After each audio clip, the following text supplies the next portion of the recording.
आज पूरे जनपद में सिविल डिफेंस टीम के द्वारा और पूरे जो जनपदीय विभाग हैं इन सब के कोऑर्डिनेशन से पूरे जनपद पे बहुत बृहद स्तर में आज एक अवेयरनेस कैंपेन चलाया गया है। ये इसमें स्कूल, हमारे चिकित्सालय, हमारी जितनी भी एस्टैब्लिश इंस्टीट्यूशंस हैं उन सब पे ये एक अवेयरनेस कैंपेन की तरह और मॉक ड्रिल्स कराई गई हैं। इसका उद्देश्य यही है कि यदि कोई आपातकालीन स्थिति आती है तो हमारे जो नागरिक हैं उनको किस तरह अपने आप को सुरक्षित रखना है, अपने आसपास वालों को कैसे सुरक्षित रखना है, उसके बारे में एक इन्फॉर्म्ड सिटीजन बन के वो अपनी और अपने आसपास के लोगों की सुरक्षा कर सकें। और ये अवेयरनेस कैंपेन जो है हमारा आज यहाँ जो नरोरा पावर प्लांट है वहाँ पे भी हमारे जो मॉक ड्रिल कराई गई है सिविल डिफेंस और एनडीआरएफ की टीम के द्वारा, वो एक बहुत ही सफल तरीके से उन्होंने स्टेप बाय स्टेप एसओपी हम लोगों को दिखाया। तो पूरी उम्मीद है कि जो हम लोगों ने यहाँ सीखा है वो उसको हम आगे अपने जीवन में धारेंगे। मैम, नरोरा पावर प्लांट के अलावा कितने जनपद में कितने स्थानों पे मॉक ड्रिल किया गया? आपका ये जो अवेयरनेस है, हमारे जितने भी एस्टैब्लिश इंस्टीट्यूशंस हैं पूरे जनपद में, हमारी बहुत जो बड़ी इंडस्ट्रियल इकाइयाँ हैं, हमारे जो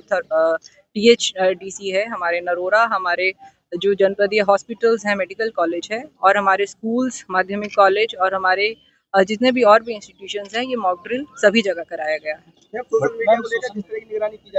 सोशल मीडिया को लेके हमारी जो साइबर की टीम्स हैं वो भी निगरानी कर रही हैं। किसी प्रकार की र्यूमर मॉन्गरिंग पे किसी को भी विश्वास करने की आवश्यकता नहीं है। जो आधिकारिक रूप से जो गवर्नमेंट के जो सोर्सेज हैं केवल उन्हीं हैंडल्स को फॉलो करिए और जहाँ पे वो जो उनके द्वारा जो न्यूज़ प्रसारित है उसी को ही आप लोग विश्वास करें। मैडम, बड़े के साथ साथ पड़ोसी जनपद के भी अधिकारी यहाँ मौजूद रहे, उनकी सहभागिता और उनके इसमें क्या सहयोग? जी बिल्कुल, संभल के भी कुछ 49 के गांव इस नरोरा वाले एरिया में आते हैं, तो हमारे साथ वहाँ के भी PM साहब और कप्तान साहब उन्होंने भी आके ये सारी मॉक ड्रिल देखी और सहभागिता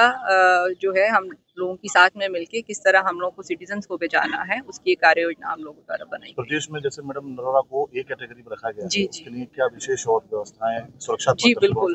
जो कैटेगरी 1 है वो हमारे यहाँ पे जो बहुत संवेदनशील पावर प्लांट है उसके कारण है, इसीलिए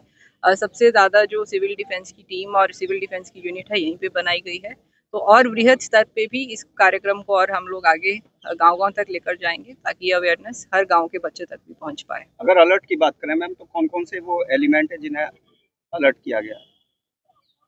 इसमें मेनली आपको सिविल डिफेंस वाला जो प्रोग्राम चलाया गया है, जनता को किस तरह अवेयर होना है, जैसे अगर कोई ऐसी स्थिति पैदा होती है तो उनको कहाँ पे जाके शेल्टर लेना है, क्या नहीं करना है, क्या करना है, उसके बारे में जानकारी दी गई है। ठीक, वो सब हमें बंद करने हैं, उनके सबके प्लग निकाल देने हैं,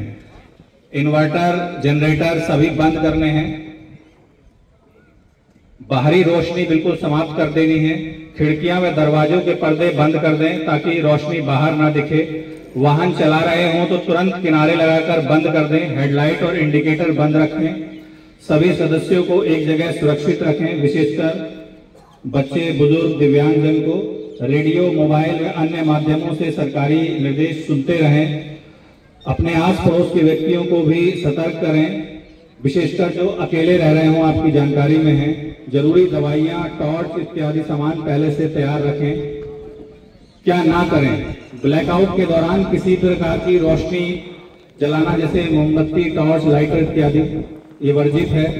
बाहर निकलकर सड़क पर घूमना या शोर मचाना पूरी तरह वर्जित है, वाहन चालू रखना या उसकी लाइट जलाना वर्जित है, अफवाहें फैलाना या भ्रामक जानकारी शेयर करना, यहाँ तक कि सोशल मीडिया पर भी किसी तरह की कोई गलत जानकारी पोस्ट ना करें, शेयर ना करें, बिना आवश्यक कारण की फोन कॉल ना करें, आपात सेवाओं की लाइनें काफी ऐसे समय में व्यस्त रहती हैं तो जरूरत पड़ने पर ही उनका उपयोग करें, किसी भी संदिग्ध व्यक्ति को न छुएं, न उठाएं, सामूहिक रूप से इकट्ठा ना हो, भीड़ न लगाएं और इसके अलावा जो सरकारी अधिकारियों के द्वारा जो दिशा निर्देश दिए जाते हैं उनका पालन करें। ये सभी दिशा निर्देश हैं जो ब्लैकआउट के दौरान जन सामान्य को जिनका पालन किया जाना अपेक्षित है। तो यहाँ मौजूद सभी सम्मानित नागरिकों से मैम, आज मॉक ड्रिल किया गया है, किस मकसद से किया गया है और क्या कुछ इसमें लोगों को बचाव के निर्देश दिए? आज पूरे जनपद में सिविल डिफेंस टीम के द्वारा और पूरे जो जनपदीय विभाग हैं इन सब के कोऑर्डिनेशन से पूरे जनपद पे बहुत बृहद स्तर में आज एक अवेयरनेस कैंपेन चलाया गया है। ये इसमें स्कूल, हमारे चिकित्सालय, हमारी जितनी भी एस्टैब्लिश इंस्टीट्यूशंस हैं, उन सब पे ये एक अवेयरनेस कैंपेन की तरह और मॉक ड्रिल्स कराई गई हैं। इसका उद्देश्य यही है कि यदि कोई आपातकालीन स्थिति आती है तो हमारे जो नागरिक हैं उनको किस तरह अपने आप को सुरक्षित रखना है, अपने आसपास वालों को कैसे सुरक्षित रखना है, उसके बारे में एक इन्फॉर्म्ड सिटीजन बन के वो अपनी और अपने आसपास के लोगों की सुरक्षा कर सकें। और ये अवेयरनेस कैंपेन जो है हमारा आज यहाँ जो नरोरा पावर प्लांट है वहाँ पे भी हमारे जो मॉक ड्रिल कराई गई है सिविल डिफेंस और एनडीआरएफ की टीम के द्वारा, वो एक बहुत ही सफल तरीके से उन्होंने स्टेप बाय स्टेप एसओपी हम लोगों को दिखाया। तो पूरी उम्मीद है कि जो हम लोगों ने यहाँ सीखा है वो उसको हम आगे अपने जीवन में धारेंगे।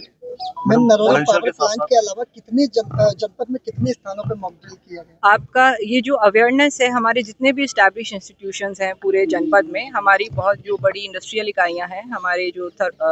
THDC है हमारे नरोरा, हमारे जो जनपदीय हॉस्पिटल्स हैं, मेडिकल कॉलेज है, और हमारे स्कूल्स, माध्यमिक कॉलेज और हमारे जितने भी और भी इंस्टीट्यूशंस हैं, ये मॉक ड्रिल सभी जगह कराया गया है।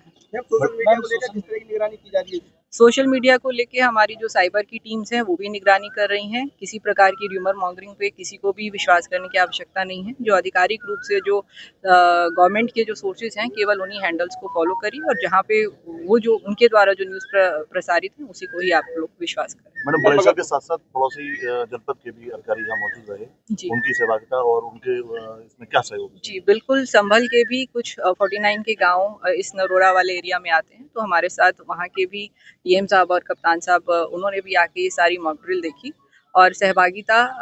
जो है हम लोगों की साथ में मिलके किस तरह हम लोगों को सिटीजन्स को बचाना है उसकी कार्य योजना हम लोगों द्वारा बनाई। प्रदेश में जैसे मैडम नरोरा को एक कैटेगरी में रखा गया जी, उसके लिए क्या विशेष और व्यवस्थाएं सुरक्षा? जी बिल्कुल, जो कैटेगरी 1 है वो हमारे यहाँ पे जो बहुत संवेदनशील पावर प्लांट है उसके कारण है, इसीलिए सबसे ज़्यादा जो सिविल डिफेंस की टीम और सिविल डिफेंस की यूनिट है यहीं पे बनाई गई है। तो और वृहद स्तर पे भी इस कार्यक्रम को और हम लोग आगे गांव-गांव तक लेकर जाएंगे ताकि ये अवेयरनेस हर गांव के बच्चे तक भी पहुंच पाए। अगर अलर्ट की बात करें मैम, तो कौन-कौन से वो एलिमेंट है जिन्हें अलर्ट किया गया? इसमें मेनली आपको सिविल डिफेंस वाला जो प्रोग्राम चलाया गया है, जनता को किस तरह अवेयर होना है, जैसे अगर कोई ऐसी स्थिति पैदा होती है तो उनको कहाँ पे जाके शेल्टर लेना है, क्या नहीं करना है, क्या करना है, उसके बारे में जानकारी दी गई है। ठीक है।